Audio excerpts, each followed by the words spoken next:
The massive alien vessel drifted slowly toward Repair Station 7, its once gleaming hull now scared and dim. Emergency lights flickered weakly along its damaged side as it approached the human-run facility hanging in the darkness of space. This was the Voidwing, flagship of the Trescan diplomatic fleet, and it was in serious trouble. Inside the station's control room, Mike Davis squinted at his monitors. As operations manager of Repair Station 7, he'd seen plenty of damaged ships, but this one made him whistle low under his breath. "That's the third Trescan ship this month," said Lisa, his assistant, leaning over his shoulder. "They're starting to make this a habit." Mike nodded. "Get Bay 4 ready. And call Ben's team.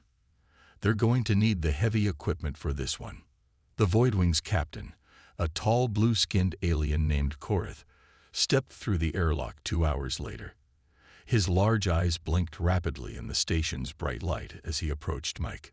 "The damage is worse than it appears," Korath said without greeting. 7 other repair stations turned us away. They said it cannot be fixed."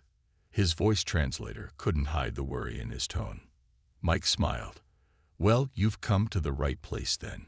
We specialize in cannot be fixed around here." Korath's head tilted skeptically. "Your species has been in space for barely 2 centuries. The drive core on my ship was designed by engineers who had mastered space travel when your ancestors were still discovering how to make fire." "That's probably true," Mike said, leading the alien captain toward the viewing deck. "But sometimes fresh eyes see old problems differently." Below them, the station's massive bay doors were opening. The damaged Voidwing was being carefully guided inside by tug ships that looked tiny next to it. "Our main power core has fractured," Korath explained.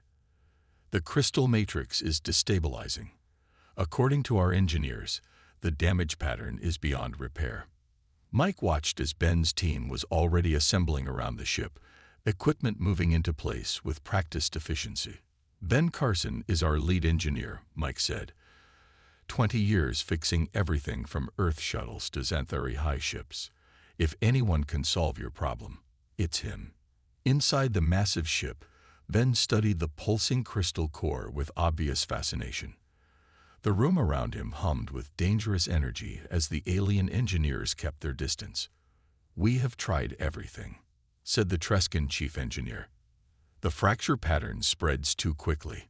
The core must be replaced entirely." Ben ran his hand through his gray hair, thinking. "And I'm guessing a new core would take 16 months to grow and calibrate," the alien confirmed. "We have diplomatic meetings in 3 days that cannot be missed." Ben pulled out a simple tablet and began sketching ideas. The alien engineers watched with confusion as he used basic tools rather than their advanced simulation technology. "Your approach is primitive," one of them observed. Ben grinned. "Sometimes the old ways work best. We were fixing broken things long before we understood exactly how they worked." He tapped his drawing. "I think I see the problem. The fracture isn't random. It's following the original growth pattern of the crystal." The Trescan engineers looked at each other in surprise. "How could you know this? Our diagnostic systems showed no pattern." Ben shrugged. "I didn't use diagnostics. I just looked at it. Sometimes human eyes see things computers miss." By the end of the day, Ben had developed a repair plan that the aliens insisted was impossible. By the end of the second day, he had proved them wrong. His team had stabilized the core using a technique that involved common materials and uncommon thinking. As Repair Station 7 released the healed Voidwing back into space, word was already spreading across the galaxy. If you had a problem no one else could fix, you went to the humans. They might not be the oldest or most advanced species, but they had something just as valuable: the ability to see problems differently and find solutions where none seemed to exist. Word of the Voidwing's miraculous repair spread quickly across the galaxy. Within weeks, Repair Station 7 found itself with a growing line of alien vessels waiting for help. Mike had to expand the staff and open 2 more repair bays just to keep up with demand. On a particularly busy Tuesday, a strange ship appeared at the edge of the station's sensor range. It moved slowly, drifting more than flying, and gave off no identification signal. "What do we have here?" Mike asked, studying the main screen. Lisa checked her readings. Unknown design. Power signature is extremely weak. Life support systems barely functioning. "Hail them," Mike ordered. No response came, but the ship continued its slow approach. As it drew closer, they could see it was unlike any vessel they had encountered before. Its hull was made of what looked like overlapping plates of some biological material, almost like scales or shells. "It's beautiful," Lisa whispered. "And in trouble," Mike added. "Prepare emergency docking procedures." When the airlock finally opened, a cloud of sweet-smelling mist rolled into the station. From within it emerged three figures that resembled tall, slender humanoids covered in iridescent scales. They moved with careful, deliberate steps. "Welcome to Repair Station 7, Mike said, stepping forward. "I'm Operations Manager Mike Davis." The tallest alien made a series of clicking sounds. A small device on its wrist translated. "We are the Nuvari. Our vessel dies. We were told humans can fix what others cannot." Mike nodded. "We'll do our best. What seems to be the problem?" "Our ship lives," the alien replied. "It grows sick. None understand why." This was new. Mike had heard of organic technology before, but never a fully living ship. He called for Kelly Park, their resident biologist turned engineer. Kelly arrived quickly, her eyes widening at the sight of the aliens. A living ship. Fascinating. The Nuvari led them through their vessel, which felt more like walking through a living organism than a spacecraft. The corridors pulsed gently, and surfaces felt warm to the touch. "The heart chamber grows weak," the Nuvari explained, leading them to a large central room. Inside, a massive organ-like structure pulsed with dim light. Veins of energy spread from it throughout the ship, but many appeared dark or faded. Kelly approached carefully, her hand hovering over the surface. "May I?" The Nuvari nodded. She gently placed her palm against the warm surface and closed her eyes, feeling the rhythm. After a moment, she pulled out a simple stethoscope from her kit. "You're using that?" Lisa asked, surprised. "We have advanced scanners that cold." "Sometimes the old tools work best," Kelly replied, listening intently, "especially with living systems." She moved the stethoscope to several locations, her face growing more concentrated. Finally, she stepped back. "Your ship isn't sick," she said to the Nuvari. "It's starving." The aliens looked at each other in confusion. "We provide all nutritional compounds as specified in the ancient texts," one explained. Kelly shook her head. "The ship has evolved since those texts were written. Its needs have changed." She pointed to several dark veins. "These pathways are designed for a different energy source than what you're providing." She pulled out her tablet and showed them a simple chemical formula. "This compound. It's similar to what you're using now, but with slight differences." The Nuvari studied it carefully. "This is not in our knowledge." "How can you know this?" Kelly smiled. "Humans spent thousands of years studying living things before we ever reached space. We understand adaptation and evolution at a fundamental level. Your ship has adapted over time, but your feeding protocols haven't changed with it." Over the next 3 days, Kelly worked with the station's chemists to synthesize the compound. When they finally introduced it to the ship's system, the effect was immediate. The heart chamber glowed brighter, and dormant pathways began to light up throughout the vessel. The Nuvari were astonished. Their ship, which had been slowly dying for years, was now stronger than they had ever seen it. As they prepared to depart, the Nuvari leader approached Mike. "We traveled to 7 worlds seeking help. All had greater technology than humans, yet none could see what was truly wrong." Mike smiled. "Sometimes the greatest technology isn't the answer. Sometimes you just need the right perspective." As the living ship gracefully pulled away from the station, its hull now glowing with vibrant health, Mike knew that Repair Station 7's reputation had just grown even more.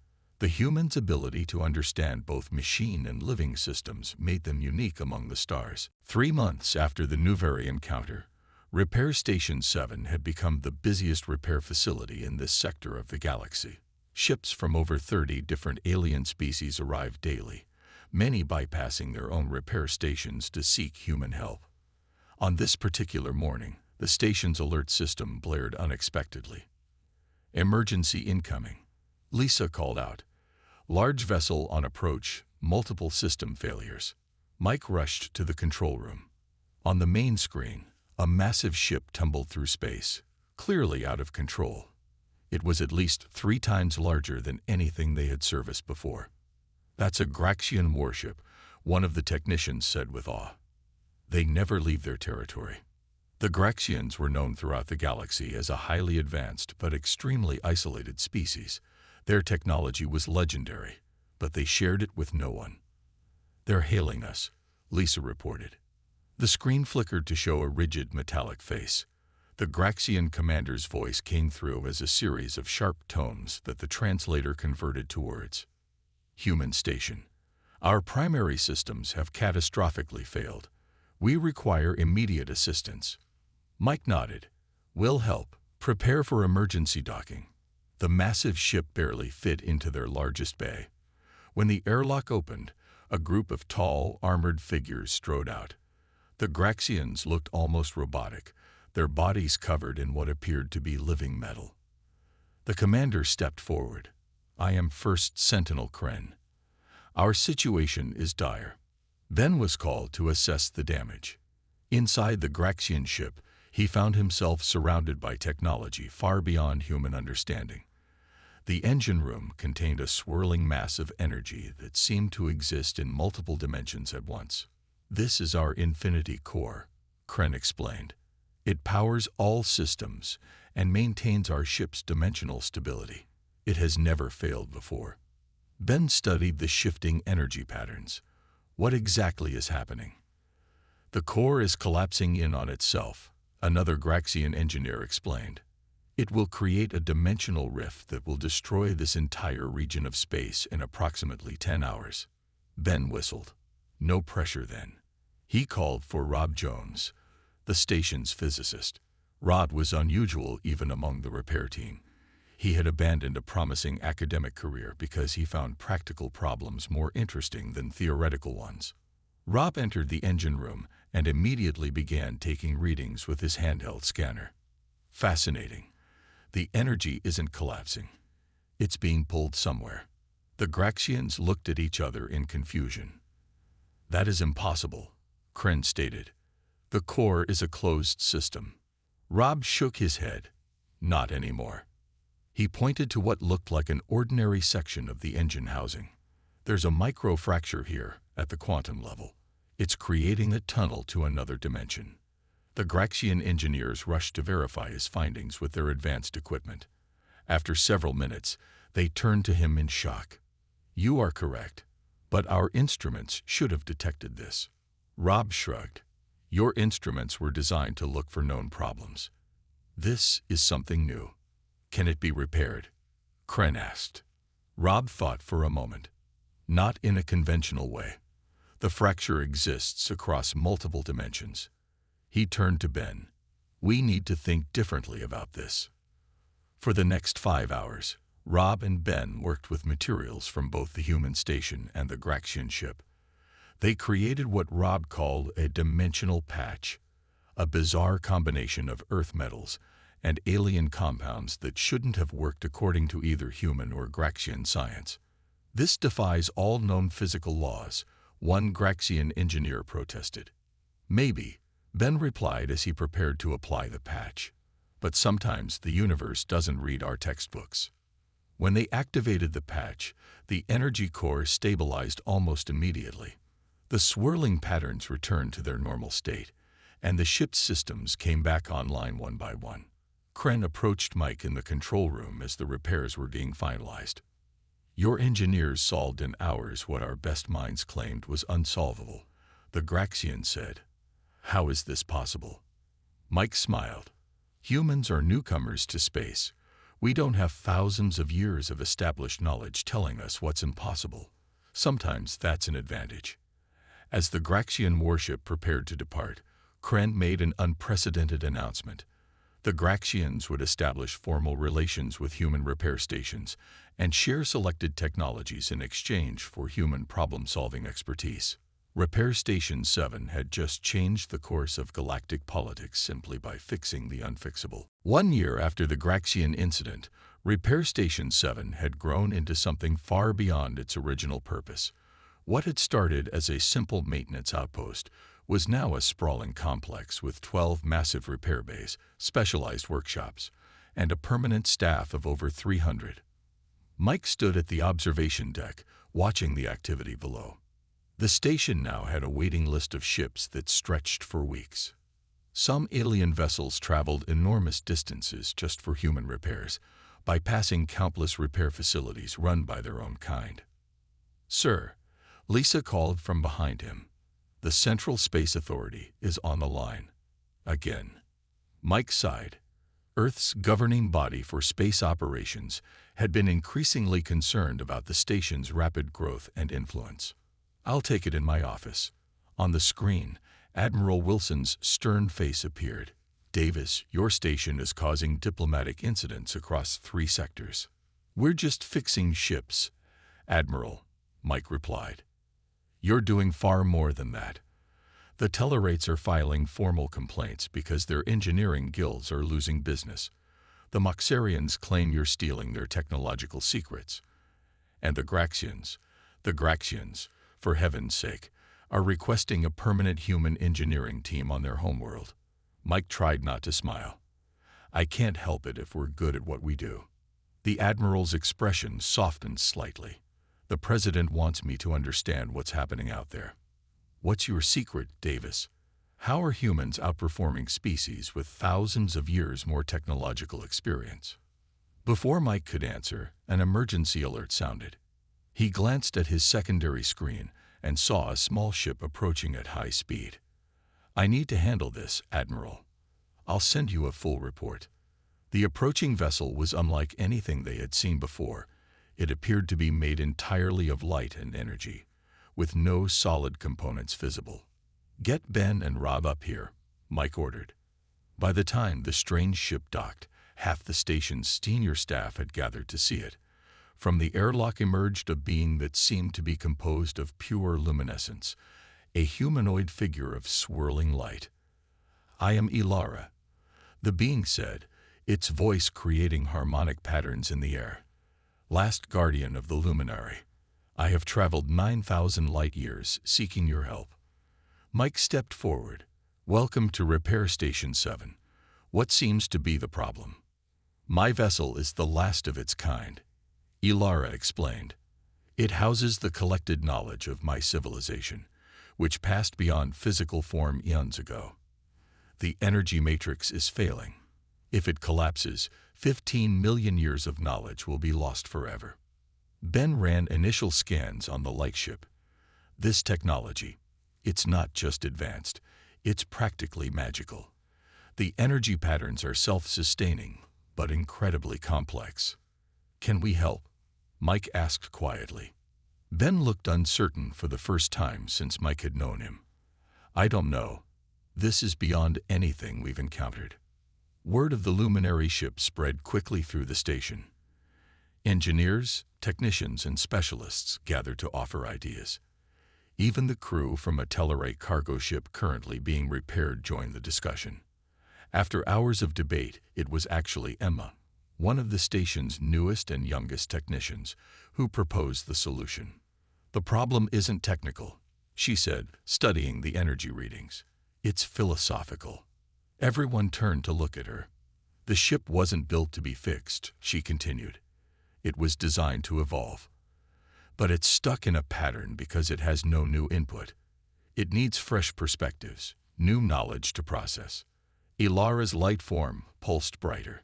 "The young human is correct. Our vessels were designed to grow through interaction with other civilizations. but we have been in isolation for too long.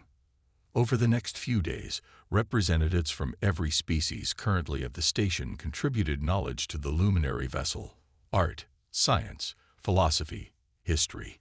Each new input caused the ship's energy matrix to pulse stronger and brighter. On the fourth day, Ilara approached Mike. "Your station has done what no other could have done. You brought together diverse species, encouraged them to share knowledge freely, and found a solution that no single civilization would have discovered alone." As the rejuvenated lightship prepared to depart, it glowed with a brilliance that lit up the entire docking bay. Admiral Wilson, who had arrived to see the phenomenon for himself, stood beside Mike. "Now I understand," the Admiral said quietly. "It's not just technical skill. It's how humans bring people together and approach problems from unexpected angles." Mike nodded. "That's the real secret of Repair Station 7. We don't just fix ships, we create connections." 2 years after the Luminary incident, Repair Station 7 had become legendary. Ships from across the galaxy sought out human repair expertise, and similar stations had opened in 6 other locations throughout human space. Each one quickly developed its own waiting list. Mike stood in the newly built conference room as representatives from 17 different species gathered around the large table. This unprecedented meeting had been called by the Galactic Council to understand, and possibly regulate, the growing influence of human repair stations. "This assembly will come to order," announced the Tellarite ambassador, a stout, fur-covered alien who had been among the first to complain about human competition. "We are here to discuss the matter of human repair methodology and its impact on established galactic engineering practices." The room buzzed with translator devices as the various species communicated with each other. "The humans must be using some advanced technology they haven't shared," suggested the Moxarian representative, their 3 eyes blinking in sequence. "Perhaps they have discovered ancient knowledge," offered the Ziltoid delegate, a tall crystalline being whose voice sounded like wind chimes. Mike exchanged glances with Ben, Kelly, and Rob, who sat beside him. They had expected this reaction. "If I may," Mike said, standing, "there is no secret technology, no hidden knowledge. We use the same tools and techniques that we shared openly since establishing the repair network." "Impossible," barked the Tellarite. "Your species has barely achieved interstellar travel. You cannot possibly outperform civilizations with millennia more experience unless you are concealing something." Ben leaned forward. "May I demonstrate something?" When no one objected, Ben placed a simple mechanical clock on the table.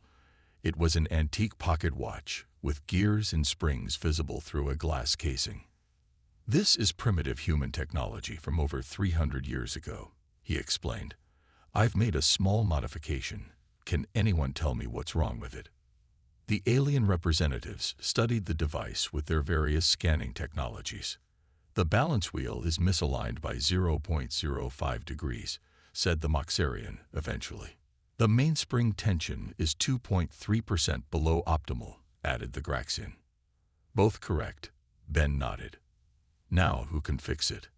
The room fell silent. "The tolerances are too imprecise for our standard repair protocols," the Graxian admitted. Ben smiled and pulled out a tiny screwdriver. With a few deft movements, he adjusted the balance wheel and mainspring tension. The clock began ticking perfectly. "The point is," Mike explained, "humans were fixing things long before we fully understood them. We repaired steam engines before we had computer models to simulate them. We mended bones before we mapped the human genome." Kelly joined in. "Most spacefaring species developed theory first, then built technology based on perfect understanding. You know exactly how your technology works, which is why you struggle when it behaves unexpectedly. Humans develop the opposite way," Rob added. "We built things through trial and error, fixing problems as they arose. We're comfortable with not knowing everything about how something works, but still finding ways to make it function again." An elderly luminary representative, who had been silent until now, glowed softly. "I begin to understand. The humans possess not superior knowledge, but a different approach to solving problems. They see patterns where we see only chaos. Mike nodded. We call it intuition, creativity, thinking outside the box. It's not better than your methodical approach, just different. And sometimes, different is exactly what's needed. The Tellerate ambassador huffed. So you're saying your advantage is that you know less? Not less, Mike corrected. Just differently. When your technology breaks in ways your theories can't explain, you're stuck. We've been working with broken things our entire history. We're used to improvising. As the meeting continued, the alien representatives began to understand. Human repair stations weren't successful because they had better technology. They succeeded because humans approached problems differently. By the end of the day, the Galactic Council had decided not to regulate human repair stations. Instead, they proposed a new exchange program. Alien engineers would train at human facilities to learn their innovative approach, while human engineers would study alien technology to expand their knowledge. As the representatives filed out, the luminary elder approached Mike. Your species is young, the glowing being said, but you have much to teach us older civilizations. Sometimes wisdom comes not from age, but from seeing with fresh eyes. Mike smiled. The universe had many rules, but humans had always been good at finding creative ways to work around them. Now, that very human trait was becoming their greatest contribution to galactic society. 3 years after the Galactic Council meeting, Repair Station 7 had become the busiest hub in the sector. Ships of all kinds arrived daily, many traveling vast distances just for human expertise. The exchange program was in full swing, with alien engineers learning human methods and humans absorbing advanced technical knowledge. Mike was reviewing the day's repair schedule when the station's proximity alarms blared. The main screen showed something massive appearing at the edge of their sensor range. What is that? Mike asked, squinting at the readings. Lisa's eyes widened. It's huge, at least 20 times larger than anything we've serviced before. As the object drew closer, they could see it wasn't a conventional ship. It resembled a small moon, but with geometric patterns covering its surface that pulsed with faint blue light. We're receiving a transmission, Lisa reported. The screen flickered, showing not an alien face, but a series of mathematical equations and diagrams. Rob, who happened to be in the control room, stepped forward. That's not just math, it's a language. They're communicating through pure mathematics. After several minutes of analysis, Rob had decoded enough to understand the basics. They call themselves the Architects. This isn't just a ship. It's a world vessel containing an entire civilization. And they're in trouble. The situation was unprecedented. The Architects' world vessel was too large to dock at the station. Instead, Mike organized teams to travel to it in shuttlecraft. When the first team arrived, they found themselves in a vast chamber that seemed to exist in more dimensions than the human mind could process. Surfaces appeared and disappeared depending on the angle from which they were viewed. The Architects themselves were unlike any aliens they had encountered before, beings of pure geometric form that shifted and changed as they moved. Communication was difficult, even with advanced translators. The Architects' thought processes were so different from human consciousness that conveying basic concepts required complex mathematical formulas. Finally, Rob managed to understand the problem. Their world vessel exists partly in higher dimensions we can't perceive. Those dimensions are becoming unstable, causing the vessel to fold in on itself. If it collapses completely, their entire civilization will be lost. Ben shook his head after examining their systems. This is beyond me. We're talking about physics that won't be discovered on Earth for centuries, maybe longer. For the first time, the human repair teams felt truly out of their depth. How could they fix technology they couldn't even fully perceive? As word spread through the station about the impossible challenge, engineers gathered to brainstorm. Ideas were proposed and rejected. Advanced simulations were run, all showing failure. After 3 days of dead ends, it was Anna, a quiet maintenance worker who rarely spoke at meetings, who offered an unexpected perspective. "We're thinking too complex," she said. "What if the solution is simple?" Everyone turned to look at her. The architects exist in multiple dimensions, right? But they're still bound by certain universal constants. What if we're not seeing a technology problem, but a basic structural one? Anna explained her theory using an old paper book from the station's library. She folded a page carefully, creating a simple origami shape. If I fold this paper a certain way, I create a three-dimensional form from a two-dimensional object. The architect's vessel works on the same principle, but with higher dimensions. I think their folding mechanism is damaged. The concept was so simple yet so profound that it took the engineering team hours to translate it into the mathematical language the architects could understand. When they finally presented the solution, the geometric beings pulsed with bright patterns that the translators interpreted as surprise and admiration. Over the next week, human and architect teams worked together to implement Anna's insight. They didn't need to understand all the higher dimensional physics. They just needed to reinforce the equivalent of creases in the fabric of reality. As the repairs neared completion, one of the architects communicated directly with Anna through a complex mathematical sequence that Rob later translated. "You have accomplished what no other species could, not because you understood our technology, but because you saw past it to the fundamental pattern beneath. In all our travels across 16,000 galaxies, we have never encountered minds that work as yours do." When the world vessel departed, stable and whole again, it left behind advanced mathematical formulas as a gift. Knowledge that would advance human science by generations. In his report to Earth authorities, Mike wrote simply, "Today we learned that human ingenuity has no limits. Even when facing technology beyond our comprehension, we found a way." 5 years after the architect incident, Repair Station 7 had transformed from a simple maintenance facility into what many species now call the crossroads of innovation.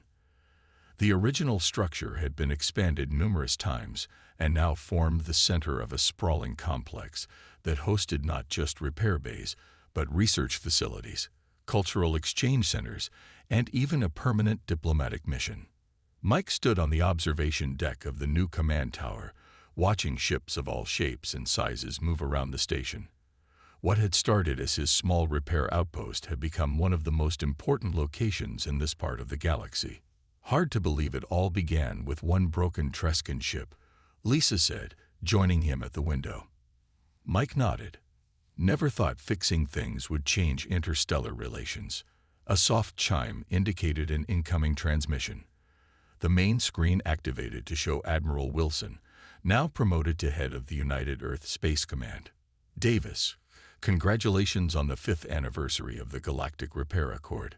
The accord had been signed after the architect incident, formally recognizing the unique contribution of human repair methodology to galactic civilization. It had established protocols for technology sharing and created the Interspecies Engineering Court, where beings from across the galaxy trained together. "Thank you, Admiral. It's been quite a journey. That's why I'm calling. The Council of Worlds is preparing a special recognition ceremony. They want to honor you and your original team." Mike looked uncomfortable. "We were just doing our jobs, Admiral. You did far more than that. You changed how species interact with each other. Before human repair stations, most advanced civilizations kept their technology secrets closely guarded. Now, knowledge flows freely between worlds." After finishing the call, Mike walked through the busy corridors of the station. Everywhere he looked, he saw humans and aliens working side by side. In one workshop, a young human apprentice was showing a group of Silari engineers how to repurpose Earth materials for their crystal technology. In another, Graxian scientists were explaining dimensional theory to fascinated human physicists. He found Ben in his new testing lab, working alongside engineers from 7 different species on what looked like a miniature version of the architect's folding technology. "Still trying to understand how it works?" Mike asked. Ben looked up and grinned. "Actually, we've given up on fully understanding it. We're just figuring out how to use it." He gestured to a strange device on the workbench. "This will revolutionize space travel if we can make it stable. The old human approach, make it work first, understand it later." Exactly. And the architects are fine with that. They said they've been trying to understand how their ancestors built this technology for millennia without success. Our practical approach is helping them rediscover their own lost knowledge. Later that day, Mike gathered with the original team, Ben, Kelly, Rob, Anna, and several others, in the station's small museum. Display cases showed items from their most famous repairs: a piece of the Trescan crystal core, a sample of the living metal from the Graxian ship, a mathematical formula gifted by the architects. "Did you ever think we'd end up here?" Kelly asked, looking at a hologram showing the station's growth over the years. Mike shook his head. "I just wanted to run a good repair shop. Instead, you created a new way for species to interact," said a voice behind them. They turned to see a luminary elder, its light form glowing softly. "Before humans entered the galactic community, most advanced species believed they had nothing to learn from younger civilizations," the luminary continued. "You showed us that innovation doesn't come from age or technology. It comes from perspective." As they walked toward the banquet hall for the anniversary celebration, they passed the station's newest addition, a massive training center where engineers from over 50 species learned from each other. Through the transparent walls, Mike could see a class in progress. A human instructor was demonstrating a repair technique using nothing but basic tools, while beings from across the galaxy watched intently. "That's our real legacy," Mike said, pausing to watch. "Not the ships we fixed, but the connections we built." In the years that followed, human repair methodology became known throughout the galaxy as the practical approach. It was taught in advanced engineering schools on thousands of worlds and had become a standard part of spacecraft design protocols. And at the heart of it all stood Repair Station 7, a testament to the simple truth that had changed the course of galactic history. Sometimes the greatest solutions come not from the most advanced technology, but from the most adaptable minds.